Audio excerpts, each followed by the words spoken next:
Hello and welcome everybody to THEOPHIS, land of the dragon gods and the cultures that worship them. Today we take a journey into ancient Egypt.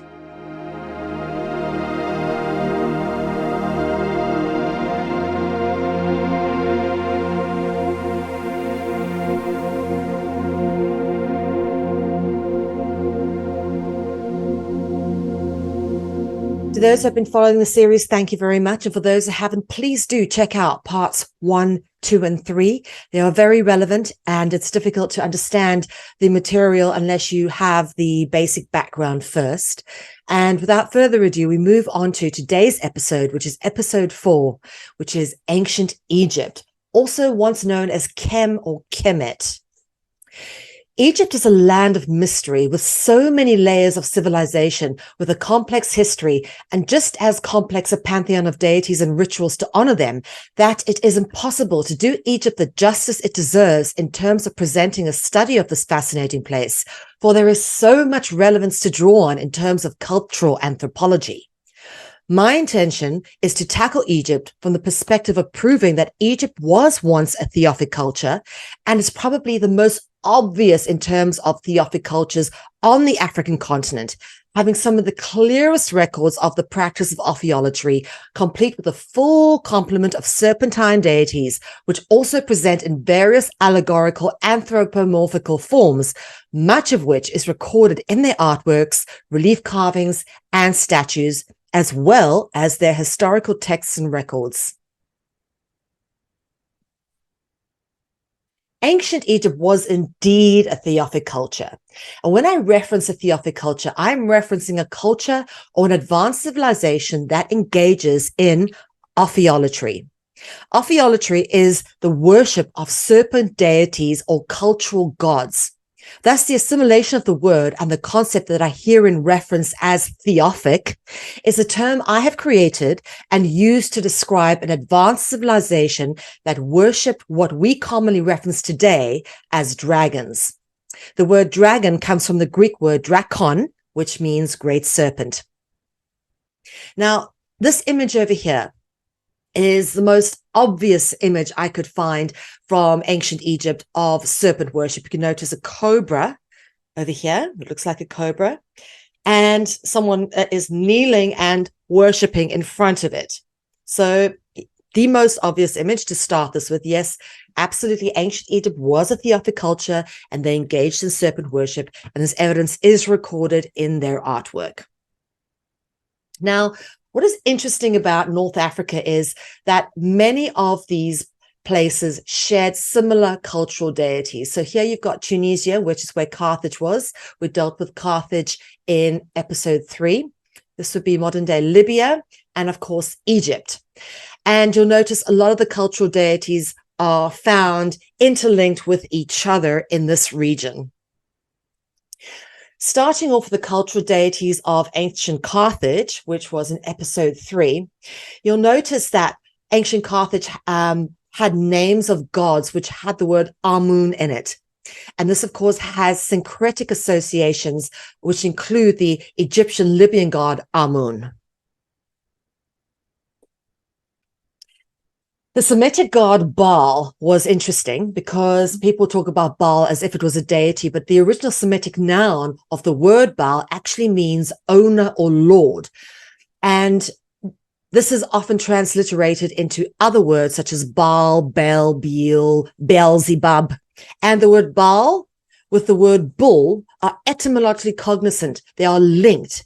And Baal is often depicted as a bull deity with horns.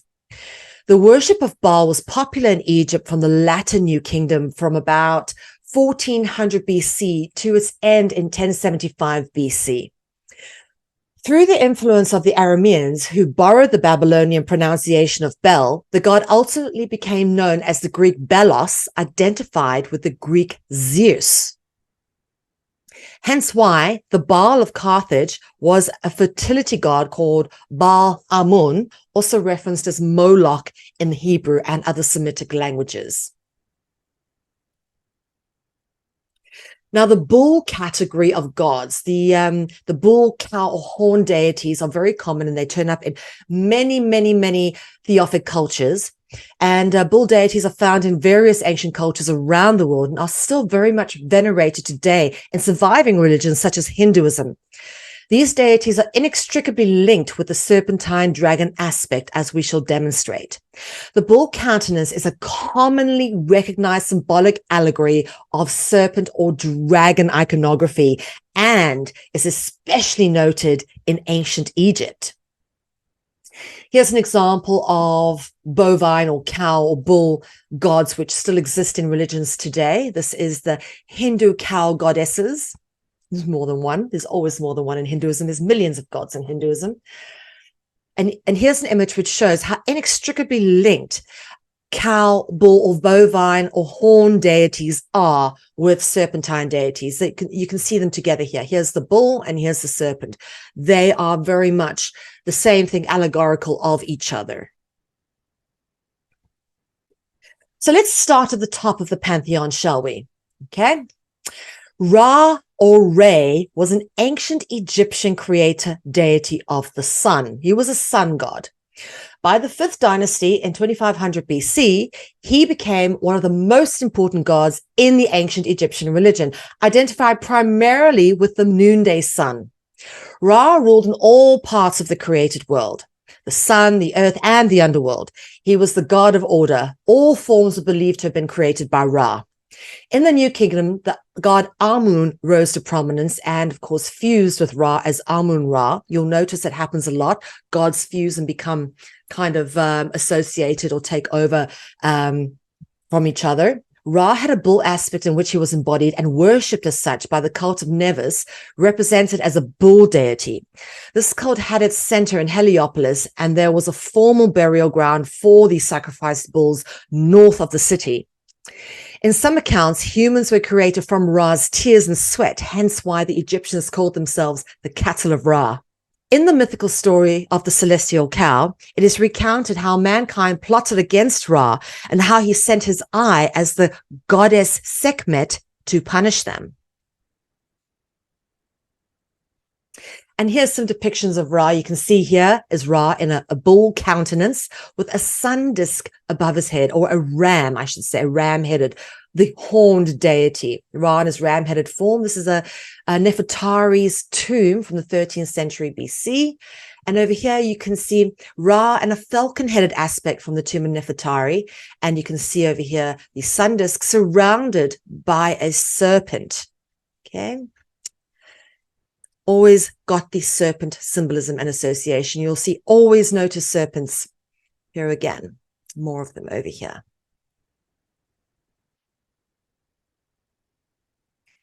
So moving on to the goddesses of ancient Egypt, we start with Hathor.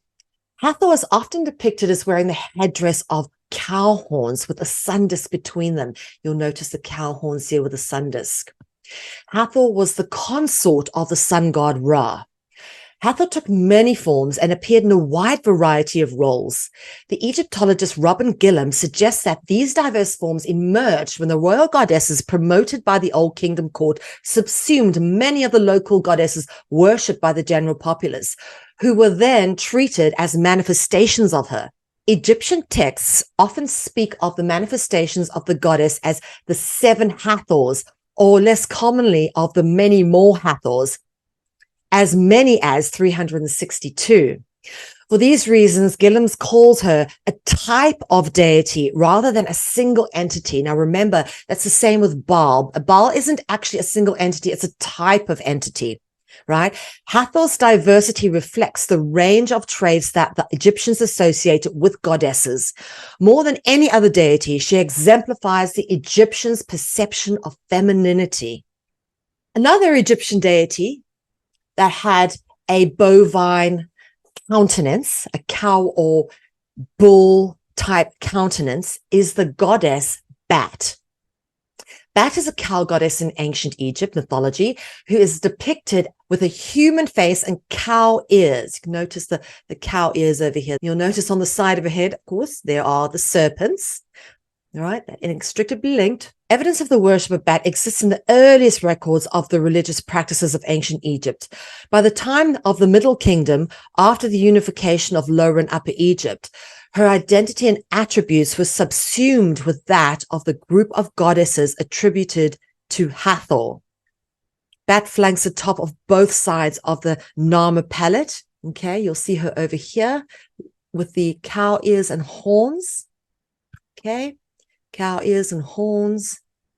This image shows Hatshepsut, one of the very famous female pharaohs of ancient Egypt, suckling on Hathor. You can see Hathor here with the horns and the sun disk between the horns.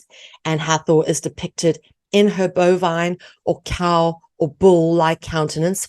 And notice over here again, the serpent, always the serpent. So this image comes from Hatshepsut's funerary temple. Pharaohs believed they were descended or born of gods, which is where they get their divine right to rule. Although the notion of actually suckling directly on a cow may seem a bit odd to us, it was symbolic of pharaohs having a divine lineage of being godlike. Think of the story of Remus and Romulus, where they were suckled by a wolf and went on to found ancient Rome. Both Hathor and Bat flank Menkaure, who was a pharaoh. So this is Hathor and this is Bat. And you can tell because you can see Bat's got the cow ears with the horns, as we've shown here. And this particular carving, relief carving, is 5,500 years old.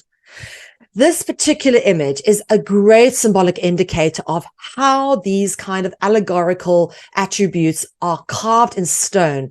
And it also gives an authority to the pharaoh Menkaure, as he was the king or the pharaoh. And having both the goddesses on either side of him gives him that validation.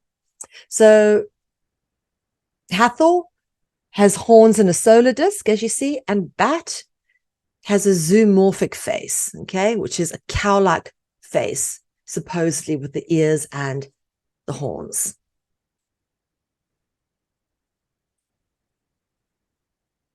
So now we go on to link the bull and the serpent. So this is a rare amulet of Hathor, and you can see Hathor here, not in the shape of a bull, but in the shape of a serpent. And there obviously would be where the chain would go into this amulet, would be hung around the neck. And it's here we start to see how these gods were depicted as both bull and serpent. Their primary form, of course, being that of the serpent or the dragon. And one form removed would be an allegorical form, which would take on the bovine form, the bull or cow deity form. And here's another example of a serpentine goddess, the very famous Isis, one of the most well-known goddesses of ancient Egypt. Isis is a mother goddess figure worshipped by the Phoenicians, Greeks, and Egyptians. Isis features as one of the main characters of the Osiris myth, in which she resurrects her slain brother and husband, the divine king Osiris, and produces and protects his heir, Horus. Isis is believed to be the divine mother of the pharaohs. In the New Kingdom, Isis took the traits that belonged to Hathor. Her reputed magical power was said to be greater than all the gods, and she is said to protect the kingdom from its enemies, govern the skies and the natural world, and have power over fate itself. Isis is involved in funerary rites and was said to help the dead into the afterlife. So now we start going on to Apis. In the ancient Egyptian religion, Apis, or Happy Ankh, was a sacred bull worshipped in Memphis and was identified as the son of Hathor. Initially, Apis was assigned a significant role in the worship of Hathor, being sacrificed and reborn. The Apis bull was actually a real bull and was considered a sacred animal. During the colonization of the conquered Egypt, Greek and Roman authors had much to say about Apis. The markings by which the black calf was recognized, the manner of his conception by a ray of light from heaven, his house at Memphis with a court for his deportment, the mode of prostration from his actions, and his death, the mourning at his death, his costly burial, and the rejoicings throughout the country when a new Apis was found. So this is actually a real bull which they worshipped and kept in honor of the goddess Hathor, because it was supposedly the son of Hathor. And here we go. We can see this image over here. It's a pharaoh statue with an apis bull. And the pharaoh is kneeling before the apis. This is a very interesting place. If you ever get to Egypt, there's so many places to visit, but this is one of the places you absolutely have to go. It's the Serapeum of Saqqara. Now, the word Serapeum shares the Semitic root serap, okay, or seraph. We've seen the word seraph, a flaming seraph, which is indicative of an angel. In Hebrew, the word seraph or saraph is a verb which meant burning, and it's usually used as a noun to denote a serpent. So it's interesting that this is called the Serapeum. And what's very interesting about this particular underground funerary complex of tombs is it has these massive, massive megalithic stones. You can see megalithic coffins, and they believe that the apis bulls were mummified and buried in these. But it's a bit of a mystery as to how they got these massive multi-ton granite blocks down there, because as you can see, these big megalithic structures are actually bigger than humans. They're massive, and to get them down the corridors and into this area, there's a lot of them. It's still a mystery as to how they've done this. And supposedly the apis bulls were mummified and kept inside these massive granite sarcophagus.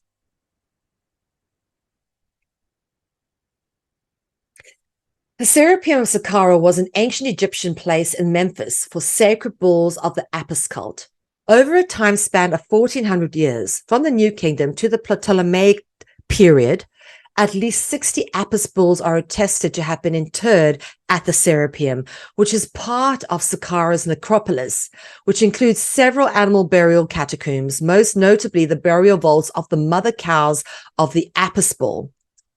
The greater vaults of the Serapeum, known for the large sarcophagi, said to have been created for mummified bulls and are accessible to visitors. So again, you can see here these big multi-ton megalithic stone structures, which were the sarcophagi in which these bulls were buried. How did they get them down under the ground? These things weigh an absolute ton. It's almost impossible to use cranes to lift them in because you just can't get the cranes into there. It's a bit of a mystery, and this gives you an indication that these are indeed created by some kind of advanced technology. So moving on to Serapis, and you'll notice that the word Serapis is cognizant with the word Serapeum, because supposedly this whole structure was dedicated to the god Serapis. This is Serapis, and this is a copper statue of the god Serapis, actually called Serapis Amun Agathodaimon, in a Greco-Roman style. And this particular statuette is at the National Archaeological Museum in Athens. And it shows a serpent lower half with a serpent head at the end of the tail and a long-haired bearded male human face bust, consistent with other images of Serapis, which we'll show you here. Here you see a Serapis repository from the 4th century, Roman 4th century bust. And this is where sacrificial ashes, once babies were sacrificed, they were deposited into these repositories on the top of the head. Not so nice, but yeah, babies were sacrificed to the gods. We saw this when we dealt with ancient Carthage. The evidence there was very clear. And this is the head of Serapis from Carthage, modern-day Tunisia, showing you how even in Carthage, the same deities were worshipped, sometimes under different names, depending on which time period you're dealing with. These gods were obviously subsumed by different names at different times, but ultimately they were the same deities and entities. And here we go, Serapis in a lamp oil. This is the bust again. You'll notice here, you'll see the bust sort of format with the horns. Here we've got horns on the head. So it's like the bovine countenance, the bull countenance.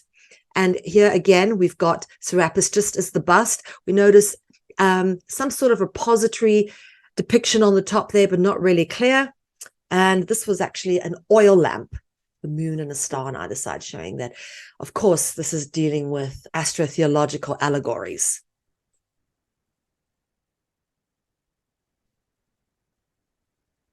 This is a beautiful painting by F.A. Brigman. It's called The Sacred Procession of the Apis Bull. So assuming that this is what it would look like, we've got to rely on artists to recreate these sort of images of these ancient ceremonies. This is when the Apis bull was taken out of the temple at Memphis and paraded. You'll see it's always completely black or almost black with certain markings and venerated. And of course, when they died, they were mummified and interred at the Serapeum at Saqqara. Now, at this point, I'd like to point out some of the interesting etymology, because the word etymology comes from the Greek word etymos, which means truth or true. So to understand the truth about something, you need to look at the etymology of the words. You'll notice that the sacred Apis bull in Egypt was always black and looks a lot like the black Angus, the Angus bulls, which are spelled Angus, which actually comes from the Latin word angui.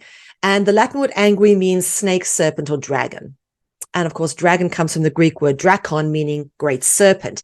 So if you go to Google Translate, and put angui in, okay, which is the Latin word, you will see it comes up as snake. And you've got other translations here: serpents, draco, vipera, right? Viper, all serpentine words.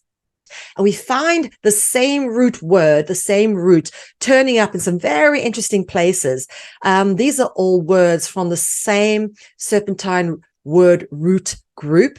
And you find the root in anguish, language, and sang, which is a Latin word for blood. French use it and the Portuguese use the word sang. If you exsanguinate, it means you bleed out, you die of blood loss. Now, we mentioned the word agathos daemon earlier on when we were dealing with Serapis. This particular copper statue is named as an agathodaemon.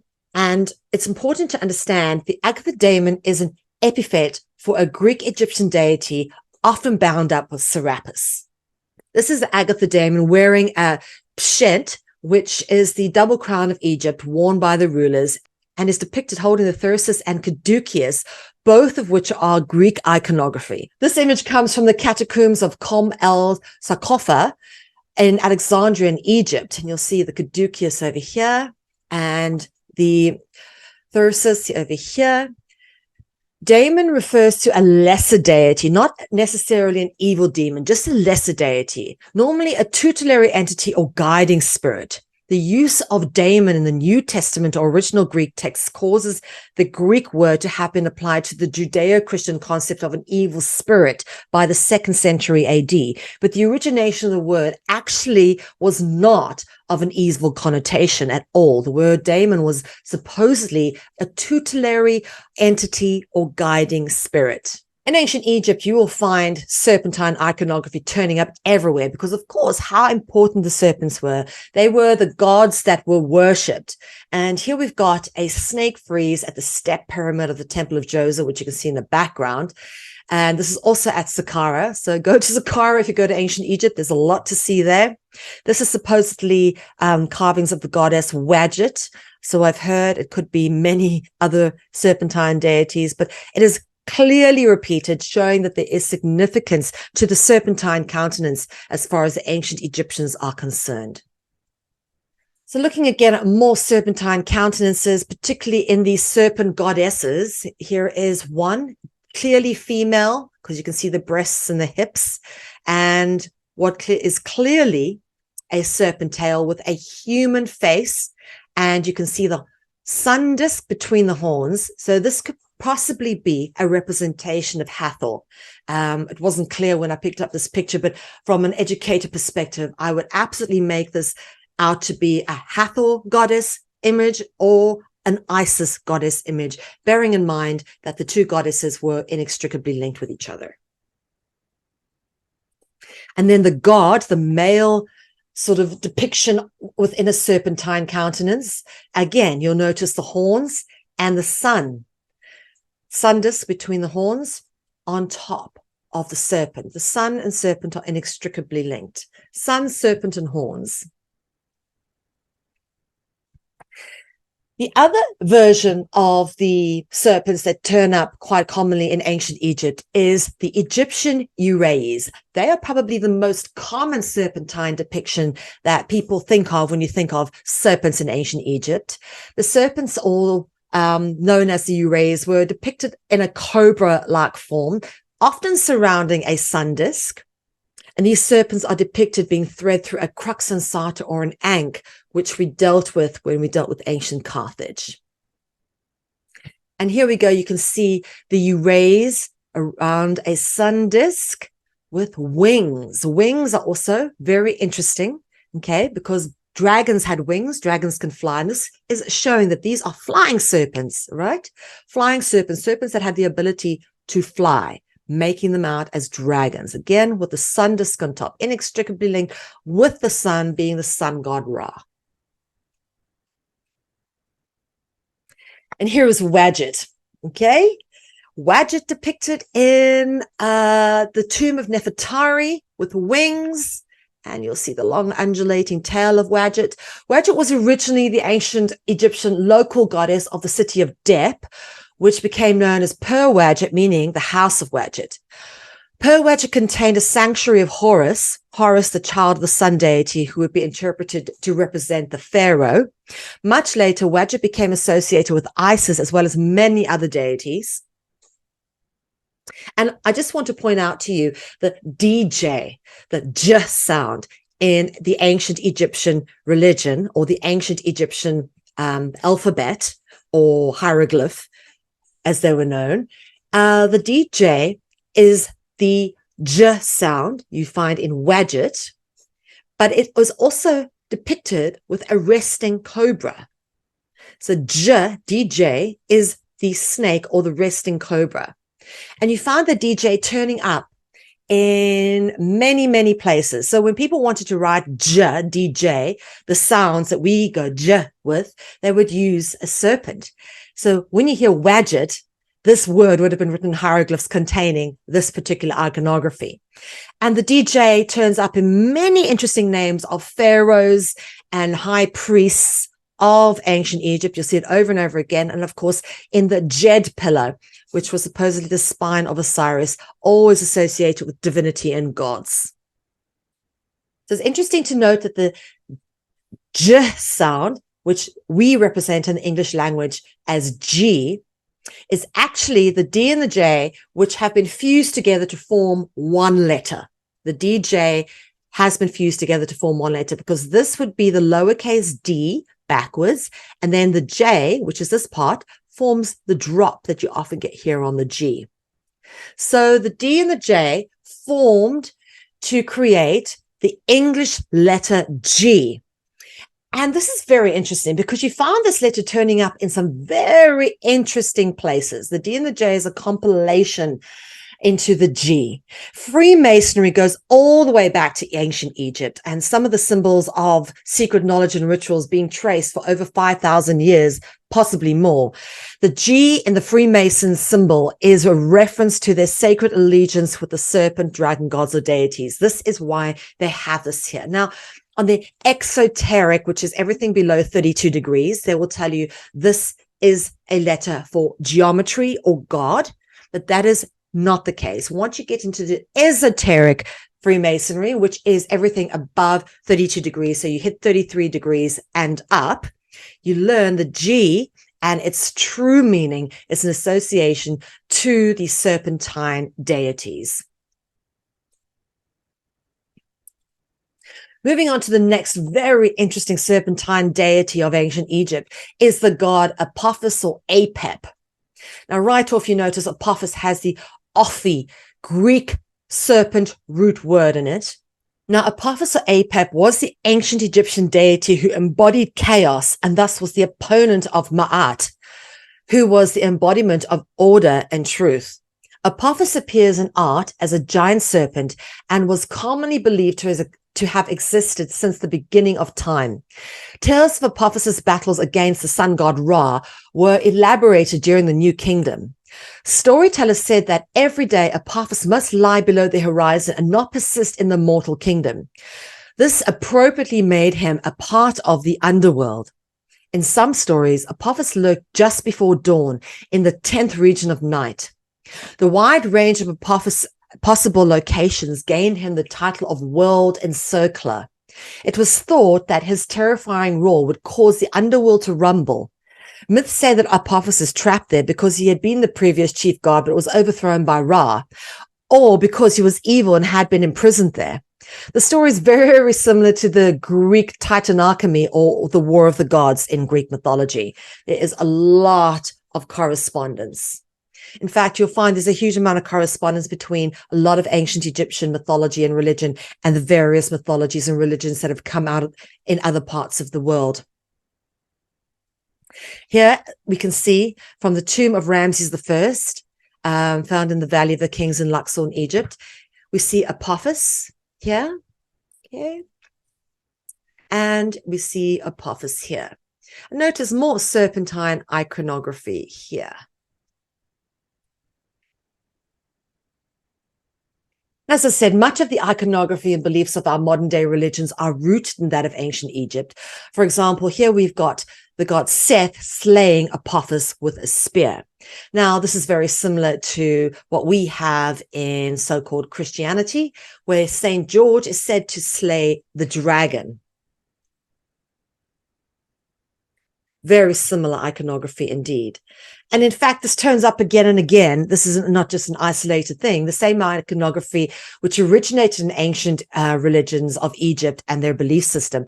This iconography turns up here as well in the Saint Michael's slaying of the basilisk. The basilisk, of course, is just another type of dragon or serpent, right? The spear going through this basilisk dragon.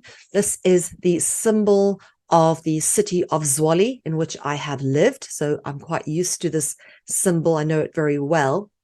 And over here, we have the very common iconography of St. Patrick, who supposedly banished snakes from Ireland. Again, with some sort of staff banishing the snakes. It's all very similar because it's all allegorical of the same thing. It's just different cultures at different times interpreted with different names. But ultimately, the patterns are very similar because they all come from a common origin. And another example of just how ancient Egyptian religion and beliefs has translated into our modern day belief system. This is the Roman Catholic Church's usage of the IHS, and this is in the Vatican. This is St. Paul's Cathedral, so it's absolutely Catholic, no doubt about it. And this is really sun symbol, Egyptian sun god symbolism, because you can see the sun rays coming out here. So this is a sun symbol. This is IHS. Horus was the sun god as well. And here we can see the IHS is actually a reference of the Egyptian Holy Trinity. So the Catholic Church even acknowledged that their religion is descended from ancient Egypt. Okay, and they acknowledge this in the usage of the IHS in the sun disk, which of course, again, comes from ancient Egypt. The Trinity is in fact Egyptian. It has Egyptian roots. A journey through ancient Egypt provides us with proof that Egypt was indeed a theophic culture, and it's probably the most obvious example of a theophic culture on the African continent.